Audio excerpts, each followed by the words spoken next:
Hey there, this is the very first episode of the Identity Board podcast. Yes, there is another episode before this one that got posted, but that was one that I don't know. I was just in the middle of something and recorded it.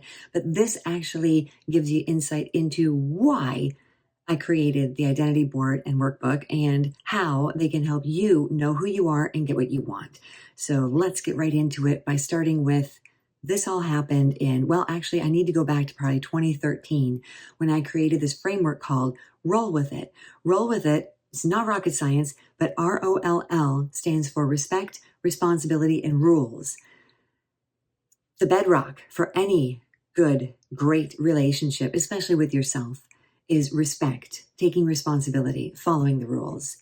And then O in roll leads to open-mindedness. Be open-minded to all the opportunities that are out there. Be objective. These are all O words that come, that just fit. I feel like I've been giving this magic formula to share with people, because when you can be respectful, responsible, and follow the rules, and then you keep an open mind to all the opportunities, objectively look at them for optimal outcomes. O. L, listen, and not just with your ears. How often these days people are buried in their phones and they're not looking at people when they're speaking. So I'm trying to do my best to look at you, even though I'm not looking. If I were looking straight ahead at somebody, I'd be looking this way, which isn't really looking at you. Yes, I am using my iPhone to record this because my official microphones that I got from Sweetwater, I've got 2 Rode microphones and a DAW, digital audio workstation. Brilliant, but I just don't have them set up. So here we are with my iPhone, which is perfectly fine. And what else? Okay, so ROL, listen and learn. Look at people when they're speaking, and when you're speaking, look at them.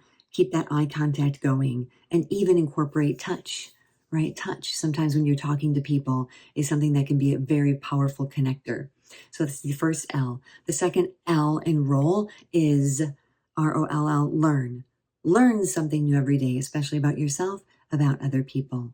So that's the role framework. That was something I came up with in 2013.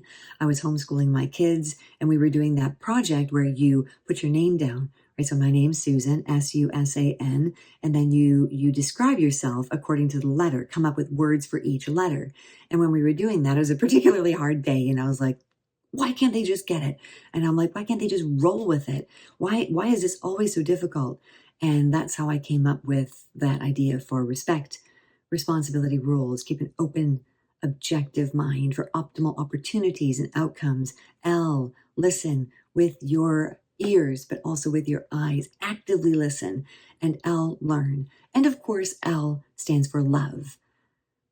And that's the role framework. That was in 2013. And then homeschooling happened. Kids went to school in the States. And then when I was visiting them in the early 2019, was it? Yes, COVID-19. Early 2020, when I'd come to the States to visit. I was living in Hong Kong for the last 33 years, came to the US, everything shut down early 2020, and I couldn't get back to Hong Kong. So here I stayed, and eventually, because Hong Kong stayed shut down a lot longer, I ended up living in the United States for a few more years. And during that time, I took a job working in the services department of a university police department. And one of our jobs was reading all of the policy papers. And this was at a huge university, over 40,000 students. And so they had their own police department. So we had to read the policy papers, and one of them was on bias reduction.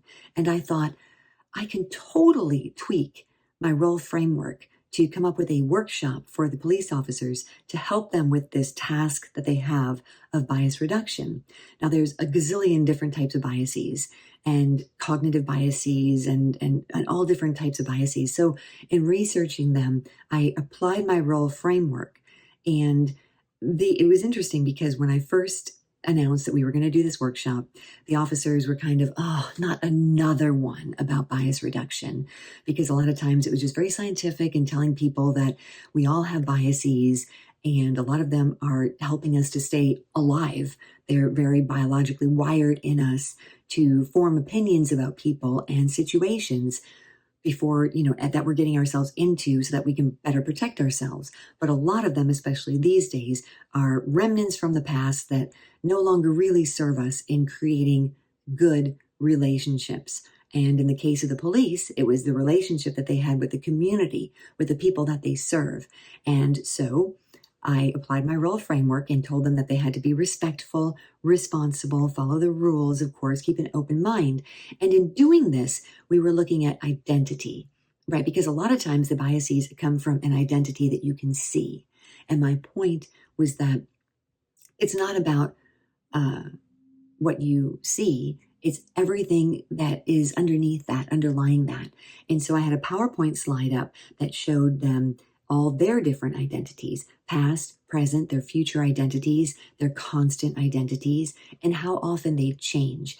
And this was kind of eye-opening because people don't think about it usually, in the sense that, yes, I have these identities. For example, a young officer might have been a standout football star at university or in high school or something, and he's moved on from that identity. But sometimes when he sees people, they still identify him with that identity. He's trying to get away from it.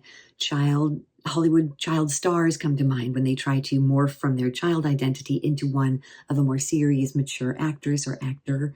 And so we went through that kind of idea of, those are your past identities. Which one do you want to hang on to? Which one do you want to bless and release? And in doing so, and looking internally into their own identities, it became quite apparent that what they need to do is afford that same sensibility to members of the community that they come into contact with.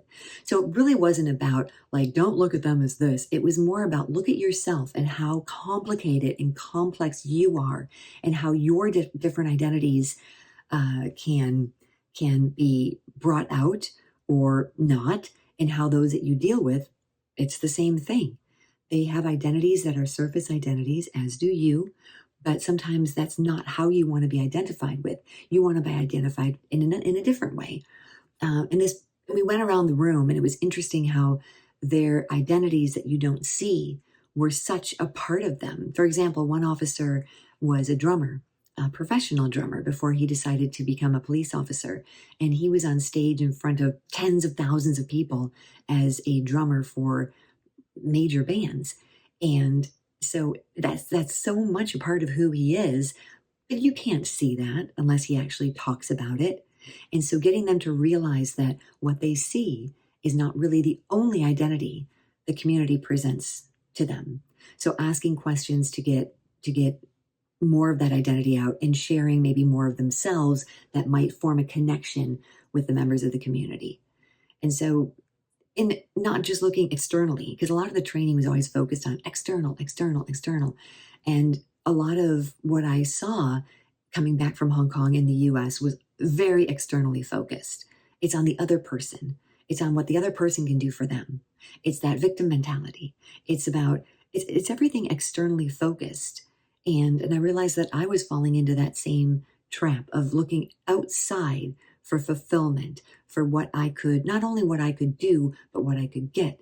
And while that is important, it is almost dangerous to do it if you're not aware of who you are, because you end up giving away your intrinsic, your innate power given to you by the Creator. You just end up giving it away. All the time this happened. All the time I would see people just giving away their power. We were doing some tutoring in a school with second graders, and this little boy loved tutoring. It was with the police department, so the police officers would go into the school, and I managed this program, and so I was there to kind of make sure everything was going smoothly. And one of the little boys in the class that we had, there was about 10 of them, I think, at the time, and they were paired one-on-one with an officer, and he really enjoyed coming to the session. However, a lot of times he was in the principal's office because he was always continually getting into trouble at the playground or in class or whatever. And so in talking to him, it became apparent that I spoke with him, and it was like, wow, you must really enjoy the principal and getting sent to the principal's office.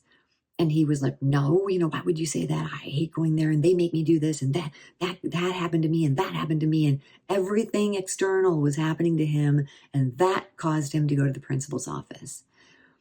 And in speaking with him and getting to realize, you have a lot of power. And it was so cute because he's like, I do. He's like, this is my six pack. And he's, showing me his muscles and stuff. And, and I was like, yeah, that could be true. But what I'm talking about is your power to live your life, lead your life in the way that gets you what you want and not what they want. Because clearly they want you just to go to the principal's office. If that's not what you want, you've got to take a look at the decisions that you're making. It's not about them. It's about you. Right. And so having that chat with him, time moved on and I hear he's doing very well. But it was interesting to see the light bulb go off when they realized that I have this power and I'm giving it away. I'm like, you are giving away your power by reacting and kicking that little boy back who did something surreptitiously or behind the teacher's back to you. So therefore the teacher doesn't know. She only sees you kicking him and off you go to the principal's office. I said, you have to be smarter. You have to just be smarter and make the decisions that are going to get you where you want to go and not where they want to put you. And so that together, and then of course, being involved in the police department, this is all leading up to the identity board workbook and the identity board. So the identity board came from the training.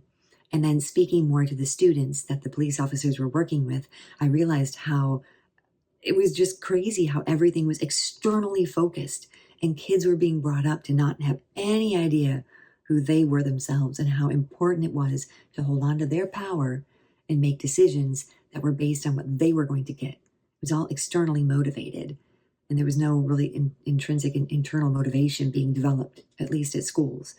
And so then, therefore, from that and working in the police department, I was also privy to the sadder side of policing, which is a lot of times police officers.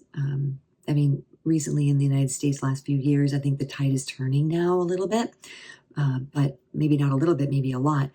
But police officers that struggle greatly with a lot of what they're going through, and a lot of officers, not a lot, but a few, not only police officers, but sports kids in sports would commit suicide based on their, I think their profession, maybe their narrow-mindedness, only focusing so solely on one thing, performing well in sports.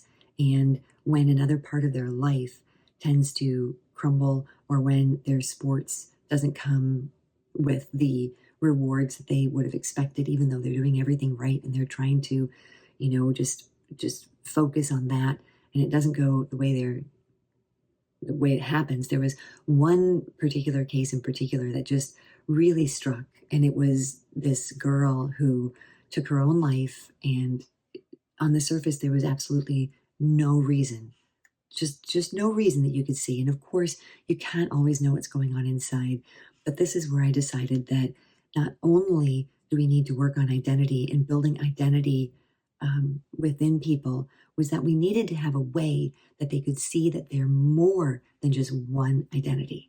They're more than just one incident. They're more than just one. It had to be more of a holistic look at identity. And I think that's the greatest power we have, isn't it? To take our own lives. And I think that when you are so focused on one part of your identity, it can get very hard to see the forest for the trees, if you will. And so that's why I came up with the identity ball. And this is an isosahedron. It's a 20. I didn't know what an isosahedron was. I'm not that great at math and that, but an isosahedron is one of the 5 platonic solids. And it is, well, triangles are, for one thing, the strongest shape. That's why egg cartons are made the way they are, with little triangles in them, so that eggs won't be smushed. And this isosahedron is a shape that has 20 triangles in it. And each triangle you can write a different identity on. And just as a visual reminder of everything that makes you, your personalities, your skills, your constant identities, anything that's going to help you get what you want in life, and remind you that, wow, you're so much more than just one of these. You're all of these and even more. So that was the birth of the identity ball, was coming from knowing that there are people that get so focused on one triangle that they don't see the rest. And whilst you can never really just see one triangle in the ball, you're always looking at least, 5 of them, 6 of them at one time. And so the identity ball came from that. And then the identity board workbook was the other thing that, this is the identity board workbook, that know who you are, get what you want, right? It all is about you. And it's just such a powerful, you can look at this. I have a little video which kind of goes through it. But what we do in the identity board workbook is we talk about, what do you want and why? Your constant self, right? Now, of course, this is going to change. Either circumstances change it for you, or you can choose to change your constant identities. But there are things that you're born from birth, and things that you might want to celebrate and keep, and things that you change or you might want to change. Your constant identity also includes your beliefs, your morals, your values. And yes, these can change, but they are constant in the sense that there's not a finite ending date for them usually. So constant identities, your past self, right? Everything that you've done in the past up until the present, your present self, right? And then your future self and your action plan. And then resources, because I've done so much research on this, over the decades, into really knowing the self. And a lot of that has to do with how I was brought up in the US, but then went to Hong Kong for 30 years and was part of a local Chinese family. So had more of that East and West. And Hong Kong used to be this brilliant East meets West place. And it still is to some degree. But since the handover in 1997, when it went from being a British colony back to China, a lot of that has changed. Not necessarily for the good or the bad, but change. And that's something that I've become so good at, navigating change, and how sometimes you need to look at it and take all the information that you have in hand and make those right decisions, holding on to your power and not giving it away. In fact, we have a section in the book, just in the workbook, just about that, is